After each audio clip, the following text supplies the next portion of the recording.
আজকে ছাদে এসে দেখি লঙ্কা গাছের পাতাগুলো কিরম যেন হলদেটে হয়ে যাচ্ছে। গাছটা বেশ ভালো আছে, কিন্তু মানে কোনো পোকামাকড় লাগেনি, কিন্তু পাতাগুলো হলুদ হয়ে যাচ্ছে এবং যে কুঁড়িগুলো আসছে সেগুলো শুকিয়ে যাচ্ছে। আমার মনে হয় অত্যাধিক সূর্যের তাপের জন্য বা গরমের জন্য এই জিনিসটা হচ্ছে। তো এখনই কিছু খোসাখুশি বা ঘাবড়ানোর কিছু নেই। আমি এখনই গাছটাকে নিয়ে কিছু এক্সপেরিমেন্ট করব না, এই যে পাতাগুলো কেমন হলুদ হয়ে গেছে। তো কিন্তু মাঝে মাঝে দেখছি লঙ্কাও আবার ধরেছে, তাই এটা নিয়ে আমি বেশি এক্সপেরিমেন্ট করব না।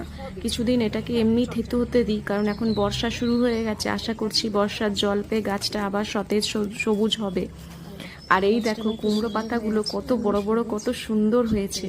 এই গ্রো ব্যাগেতেই আমি জাস্ট এক্সপেরিমেন্ট করার জন্য, কোনোবার আমি ছাদে এইভাবে গ্রো ব্যাগে লাগাই না। এবারে এক্সপেরিমেন্ট করার জন্য গাছটাকে দানাগুলো বাজার থেকে নিয়ে এসেছিল, কুমড়োর দানাগুলো, সেইগুলো ওই গ্রো ব্যাগেতে আমি সার হিসেবে ফেলেছিলাম।